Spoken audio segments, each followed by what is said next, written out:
Emmanuel a demandé tout à l'heure si on avait bien dormi. Moi, j'ai levé la main comme quoi j'avais mal dormi.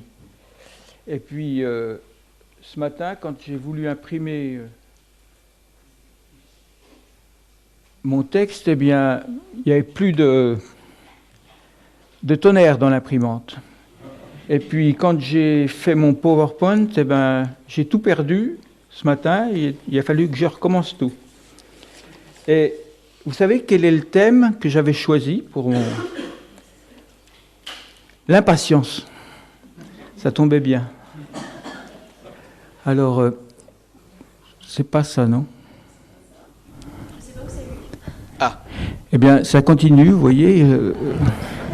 C'est pas grave, on laisse tomber le PowerPoint. Alors, donc, le thème choisi, c'était l'impatience. J'attends, tu attends, il attend. Vous savez que, vous ne savez peut-être pas, selon un sondage réalisé par l'Institut OpinionWay pour ING Direct, 82% des Français se disent beaucoup plus impatients aujourd'hui qu'ils ne l'étaient il y a quelques années. Et pourtant, nous vivons dans un monde où tout semble aller de plus en plus vite. Et malgré cette accélération constante, nos contemporains sont de plus en plus impatients. Je me souviens, dans les années 50, il y a donc 70 ans, bah oui, quand on prend de l'âge, on peut parler de choses lointaines. Eh bien, communiquer avec nos cousins d'Amérique, c'était 7 jours pour qu'un courrier puisse les rejoindre aux États-Unis, puis 7 jours pour que leur réponse revienne. Donc, si on avait une réponse dans les 15 jours, c'était signe qu'ils avaient répondu tout de suite. Maintenant, nous n'admettons même pas un petit problème de réseau qui nous empêche d'avoir une réponse dans la minute. Et il n'y a pas que la correspondance qui nous rend impatients. Les feux rouges dans la circulation, les queues aux caisses des supermarchés. Qui n'a jamais râlé ou soufflé parce que la file d'attente à la caisse était trop longue? Qui ne s'est jamais retrouvé à hausser le ton un petit peu en face d'un service client un petit peu trop lent et un petit peu déconnecté de l'écoute? Ou qui n'a jamais klaxonné le matin en voiture parce qu'il était en retard et que devant ça traînait? Ce n'est pas le seul sujet d'impatience pour nos contemporains. En effet, la plupart de nos concitoyens attendent quoi? Eh bien, attendent des jours meilleurs. Dans cette attente de jours meilleurs, certains aspirent à la dépollution de la Terre, à un comportement plus écologique. Ils appellent l'humanité à faire des efforts. Et même d'ailleurs, beaucoup pensent que c'est déjà trop tard. Ils s'attachent plutôt au prolongement de la vie. Et pourquoi pas à l'immortalité. La médecine, la science progressent. Et là aussi, il y a beaucoup d'impatience. Il y a aussi des personnes, et elles sont nombreuses, qui ont soif de reconnaissance, qui attendent qu'on les considère enfin à leur juste valeur, que ce soit dans leur couple, dans leur famille, dans leur travail. Mais bien sûr, devant tout cela, je pense que les hommes aspirent surtout à la paix, à la justice. Pour certains, la solution est politique. Et ils pensent qu'un homme ou une femme pourrait tout changer s'il était élu. Les promesses des uns et des autres ne manquent pas à ce sujet-là. Il y en a qui comptent sur la science, les découvertes des chercheurs, l'innovation. Pour d'autres encore, ils préfèrent s'appuyer sur leurs propres capacités, leur persévérance, leur savoir-faire, pour, quoi qu'il arrive, tirer leur épingle du jeu. Il y a aussi ceux qui comptent sur un héritage ou même un gain utopique à un jeu de hasard pour trouver ces fameux jours meilleurs qu'ils attendent. D'une manière ou d'une autre, on attend tous un petit peu quelque chose de l'avenir. Et forcément, quand il y a attente, il y a impatience. Mais je crois que vous savez, il y a pire que l'attente. Il y a pire que l'impatience. En effet, il y a ceux qui n'attendent plus rien de l'avenir, plus rien de personne.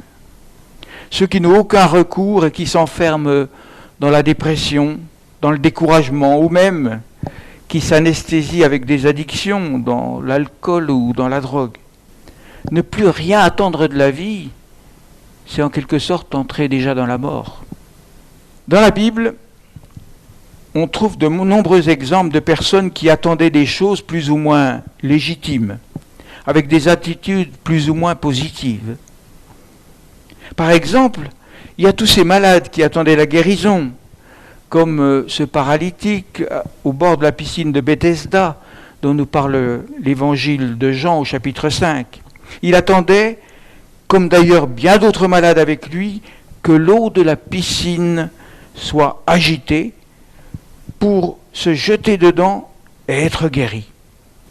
Dans le livre des Actes au chapitre 3, il y a cet infirme qui attendait devant la belle porte du temple. Il espérait quelques pièces d'argent de ceux qui entraient dans le temple. Et c'est ce qu'il aurait voulu recevoir de Pierre et de Jean quand Pierre et Jean sont passés devant lui. Les évangiles nous parlent aussi de ces personnes qui attendaient plus qu'une guérison personnelle, comme le vieux Siméon dans Luc chapitre 2 verset 25, qui espérait voir le Messie, celui qui devait sauver Israël. Et il avait cette garantie de Dieu qu'il allait le voir avant de mourir. Les évangiles nous parlent aussi de Joseph d'Arimathée. Quant à lui, il attendait la venue du royaume de Dieu. C'est ce qui nous est rapporté dans Luc au chapitre 23. Dans tous les cas que je viens de citer, toutes ces personnes ont été satisfaites. Mais elles n'ont pas été satisfaites parce qu'elles ont reçu ce qu'elles attendaient. Non, elles ont été satisfaites parce qu'elles se sont adressées à la bonne personne, à quelqu'un qui connaissait leurs besoins mieux qu'elles-mêmes ne les connaissaient.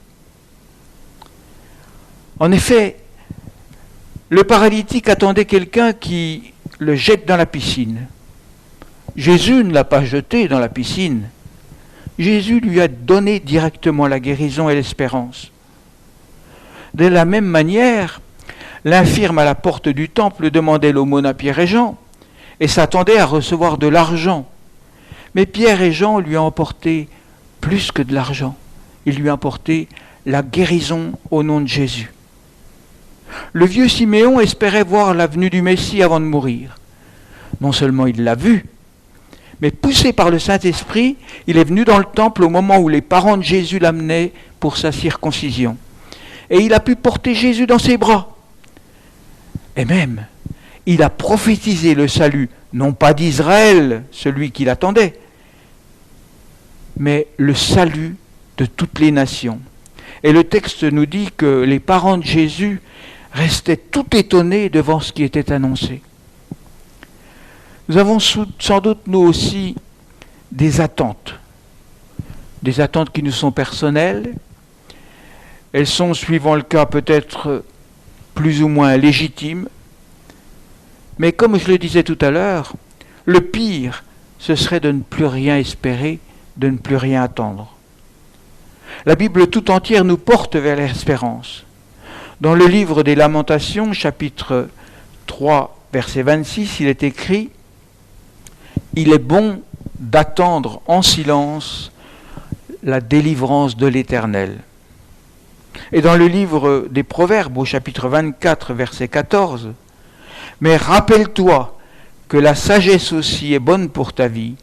Si tu arrives à la pratiquer, tu auras un avenir, ton espérance ne sera pas déçue. » Quant à Jérémie, il écrit dans le chapitre 29 et le verset 11 de son livre, ce passage qui est d'ailleurs très souvent cité.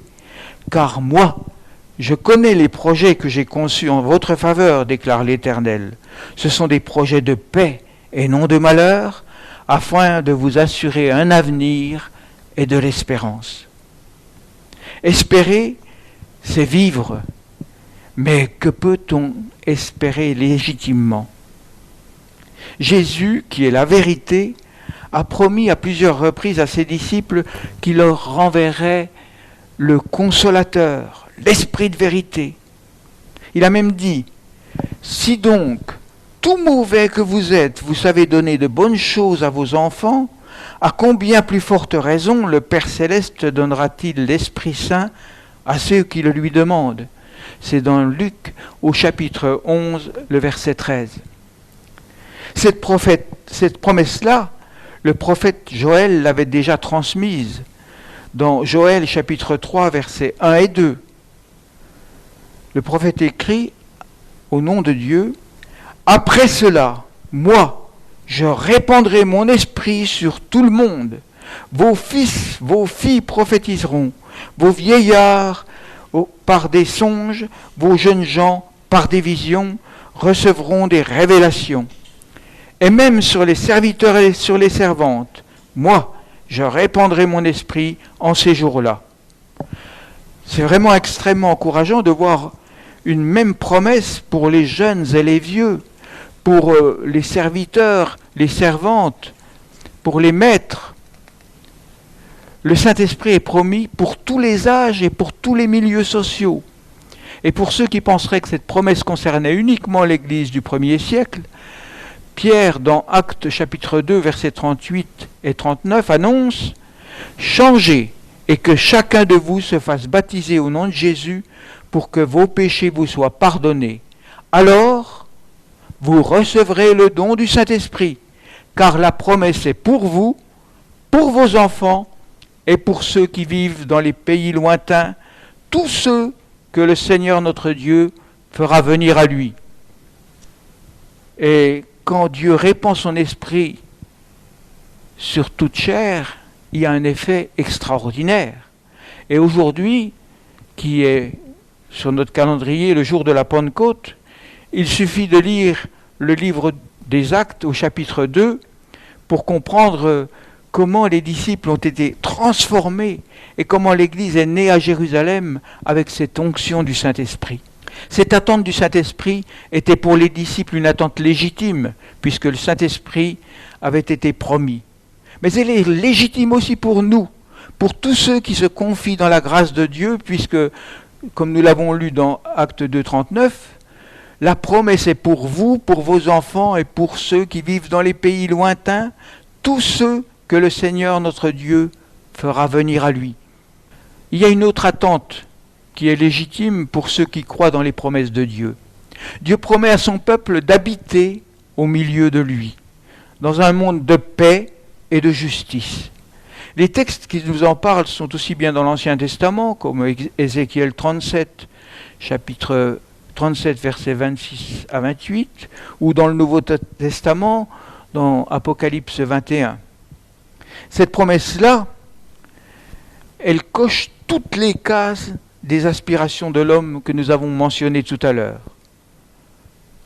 Nous avons parlé de l'écologie, l'homme veut dépolluer la planète. Eh bien, Dieu annonce la disparition de cette terre polluée, remplacée par un nouveau ciel et par une nouvelle terre. Apocalypse 21, verset 1. Puis je vis un ciel nouveau et une terre nouvelle, car le premier ciel et la première terre avaient disparu et la mer n'existait plus. Une autre aspiration que j'ai mentionnée tout à l'heure, le prolongement de la vie, l'immortalité. Eh bien, Dieu nous promet la vie éternelle. Par exemple, dans Jean, chapitre 10, versets 27 à 29, « Mes brebis qui écoutent ma voix, je les connais, et elles me suivent. Je leur donne la vie éternelle, jamais elles ne périront, et personne ne pourra les arracher de ma main. Mon Père qui me les a donnés est plus grand que tous, et personne ne peut arracher qui que ce soit de la main de mon Père. » J'ai mentionné aussi la reconnaissance des autres. Dieu nous promet dans Apocalypse chapitre 3 verset 21, « Celui qui vaincra, je le ferai asseoir avec moi sur mon trône, comme moi j'ai vaincu et je me suis assis avec mon Père sur son trône. Alors, si vous attendez une reconnaissance meilleure que celle-là, expliquez-moi quelle est cette reconnaissance, comment elle peut être plus grande que celle-là. La chose première que les gens citent quand on leur demande ce à quoi ils aspirent pour le monde, c'est la paix. Dans le livre d'Ézéchiel, au chapitre 37, au verset 26, le prophète écrit « Je conclurai avec eux une alliance garantissant la paix. Ce sera une alliance éternelle avec eux. Je les établirai et je les rendrai nombreux. Je fixerai pour toujours mon sanctuaire au milieu d'eux. » Une autre aspiration que j'ai nommée tout à l'heure, la justice. Dans la deuxième épître à Timothée, au chapitre 4, versets 7 et 8, Paul écrit « J'ai combattu le bon combat, j'ai achevé ma course, j'ai gardé la foi, le prix de la victoire, c'est une justice éternelle qui est déjà préparée pour moi. Le Seigneur, le juste juge, me le remettra au jour du jugement. Et pas seulement à moi, mais à tous ceux qui, avec amour, attendent sa venue. » Nous avons raison d'espérer. Nous avons raison d'attendre. Mais ce qui est important, ce ne sont pas les choses que nous espérons, ou bien les choses que nous attendons, mais la personne vers qui nous nous tournons, la personne vers qui nous portons cette espérance, celui de qui nous attendons des bienfaits et la manière dont nous les attendons. Pierre nous donne dans son épître une raison de ne pas nous impatienter. Dans sa deuxième épître, au chapitre 3, versets 9 à 15, Pierre écrit « Le Seigneur n'est pas en retard dans l'accomplissement de sa promesse, comme certains l'imaginent. Il fait simplement preuve de patience à votre égard, car il ne veut pas qu'un seul périsse. Il voudrait au contraire que tous parviennent à se convertir. Mais le jour du Seigneur viendra comme un voleur. En ce jour-là, le ciel disparaîtra dans un grand fracas. Les astres embrasés se désagrégeront et la terre se trouvera jugée avec tout ce qu'elle a sur elle. Puisque tout l'univers doit ainsi se désagréger, quelle vie sainte vous devez mener et combien vous devez être attaché à Dieu en attendant que vienne le jour de Dieu et en attendant sa venue. Ce jour-là, le ciel en feu se désagrégera et les astres embrasés fondront. Mais nous attendons, Dieu nous l'a promis, un nouvel ciel et une nouvelle terre où la justice habitera. C'est pourquoi, mes chers amis, dans cette attente, faites tous vos efforts pour que Dieu vous trouve pur et irréprochable à ses yeux dans la paix qu'il donne. Comprenez bien que la patience du Seigneur est le salut des hommes. Dans ce texte, Pierre nous explique que si les promesses de Dieu nous semblent se faire attendre, c'est parce que Dieu veut agrandir le nombre des sauvés. Et il nous dit même que notre témoignage, notre comportement peut hâter l'accomplissement de ses promesses. Cette patience de Dieu, elle est pour que le plus grand nombre puisse être sauvé. Mais non seulement pour que le plus grand nombre puisse être sauvé, elle est aussi pour que moi-même, nous tous, nous puissions nous y préparer, nous puissions nous purifier. Et avec l'aide du Saint-Esprit, elle nous permet de faire les œuvres que Dieu a préparées afin que nous les pratiquions. Je ne sais pas ce qui est important pour vous, mais le texte que nous venons de lire nous dit que nous devons être purs et irréprochables. Et pour moi, devenir pur et irréprochable me donne bien de l'occupation pour meubler tout ce temps, toute cette attente. pour l'accomplissement des promesses de Dieu. Alors, j'aimerais vous poser cette question. Pour vous, quelles sont vos attentes? Qu'est-ce que vous attendez? De qui l'attendez-vous? Et qu'avez-vous reçu? Et si vous avez reçu quelque chose, qu'en faites-vous? Pour terminer, je vous laisse comme d'habitude un verset à méditer. Dans Proverbe 10, verset 28, il est écrit « L'attente du juste débouche sur la joie ». Eh bien, je vous souhaite vraiment la joie du Seigneur dans vos vies. Je vous souhaite non pas de ne plus rien attendre, mais au contraire d'attendre que le Saint-Esprit vous remplisse, d'attendre que les promesses de Dieu pour vous s'accomplissent, d'attendre que chaque jour, ce soit un jour qui vous rapproche plus de la paix et de la justice de Dieu. Je vous demanderai d'incliner vos têtes maintenant. Seigneur notre Dieu, c'est vrai que nous sommes souvent dans l'attente de bien des choses. Aide-nous à discerner ce qui est indispensable pour nos vies, de ce qui est utile pour nos vies, de ce qui est bon pour nos vies, et de ce qui nous projette vers l'éternité.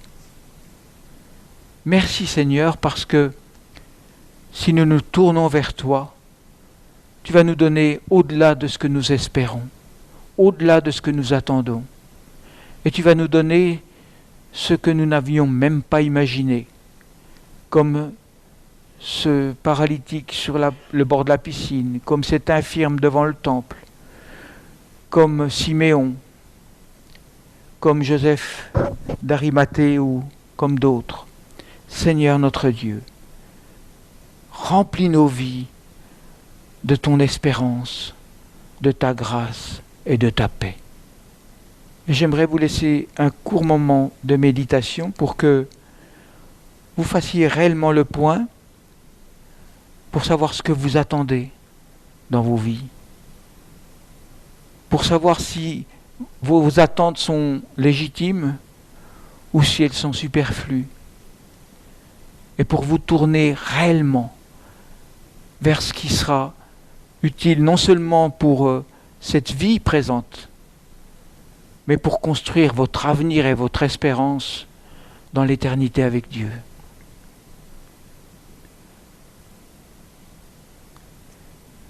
Seigneur, tu connais ce qu'il y a dans le cœur de chacun. Tu connais ce qu'il y a dans mon cœur, tu connais ce qu'il y a dans le cœur de chacun. Tu connais mes attentes, tu connais les attentes de mes frères et sœurs. Tu connais mes combats, tu connais les combats de mes frères et sœurs.